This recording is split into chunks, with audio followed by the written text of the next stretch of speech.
तैयार रहिए। स्टार्ट। वाद तथ्य। दो व्यक्ति अब्दुल मातिन और अब्दुल बारेक दिनांक 5/8/2005 को साय 6 बजे साइकिल पर अन्य व्यक्तियों के साथ बाजार से अपने घर लौट रहे थे। उसी समय वहां अपीलार्थी गण सहित 5 व्यक्तियों ने उन पर हमला कर दिया, जिसमें कारित चोट के परिणाम स्वरूप अब्दुल बारेक की घटना स्थल पर ही मृत्यु हो गई, जबकि अब्दुल मातिन की मृत्यु उसी दिन उपचार के दौरान हॉस्पिटल में हो गई। स्टॉप। अभियुक्त संख्या 3 और 5 को संदेह का लाभ देकर दोष मुक्त कर दिया गया, जिसके विरुद्ध कोई अपील नहीं की गई। अपीलार्थी गण को विचारण न्यायालय ने भारतीय दंड संहिता की धारा 302/34 के अंतर्गत दोष सिद्ध एवं आजीवन कारावास के दंड से दंडित किया, जिसकी पुष्टि उच्च न्यायालय ने भी आक्षेपित निर्णय आदेश के द्वारा कर दी। स्टॉप। अतः यह अपील प्रस्तुत की गई। स्टॉप। अपीलार्थी गण की ओर से उच्चतम न्यायालय के समक्ष अन्य तर्कों के साथ साथ मुख्य तर्क यह उठाया गया कि यदि एक ही साक्ष्य पर 5 अभियुक्तों में से 2 को संदेह का लाभ देकर उन्हें दोषमुक्त किया जा चुका है, तब अपीलार्थी गण की दोष सिद्धि अवैध है और अपीलार्थी गण भी संदेह का लाभ प्राप्त करने के हकदार हैं। स्टॉप। दूसरा यह कि धारा 34 के अंतर्गत कोई भी आरोप विरचित नहीं किया गया था। स्टॉप। पूर्ण पीठ ने अपीलार्थी गण की ओर से प्रस्तुत सभी तर्कों को अस्वीकार करते हुए निम्न निर्णय दिया। पैरा।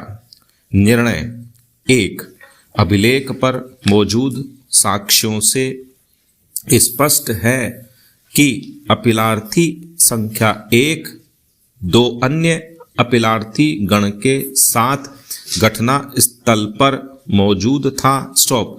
अपीलार्थी संख्या 1 ने ही दोनों अभियुक्तों को उस समय रोका था जब वे अन्य अभियोजन साक्षियों संख्या 6, 7 और 9 के साथ बाजार से साइकिल से अपने घर लौट रहे थे। स्टॉप।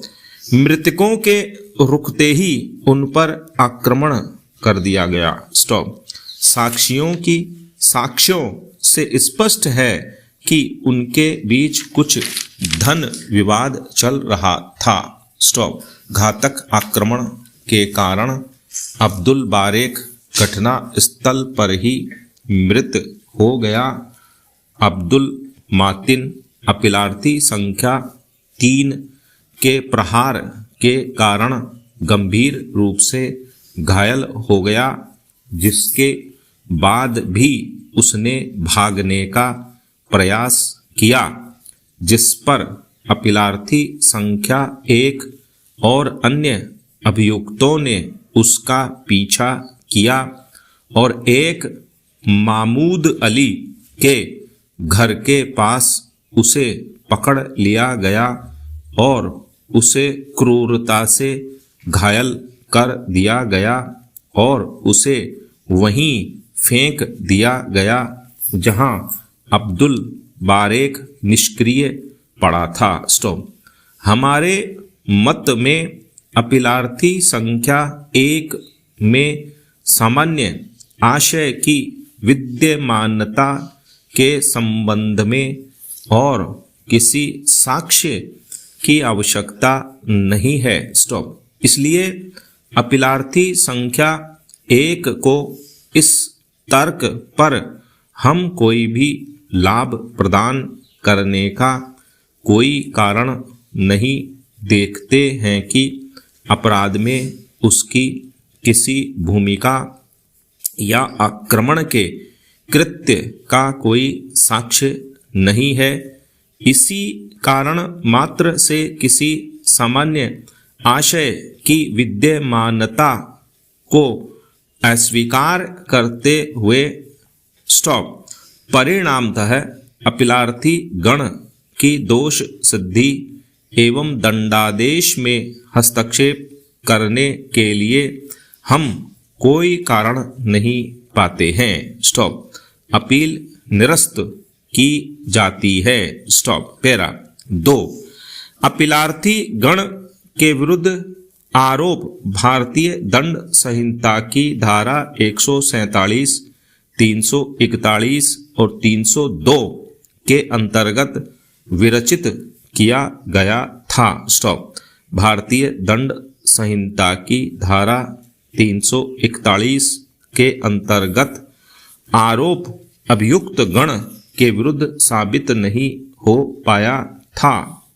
सत्र न्यायालय ने अभियोजन साक्षी संख्या 1 और 5 की साक्ष्यों के आधार पर अभियुक्त संख्या 3 और 5 को उनकी उपस्थिति एवं भागीदारी के संबंध में संदेह होने के कारण उन्हें संदेह का लाभ देते हुए दोषमुक्त कर दिया।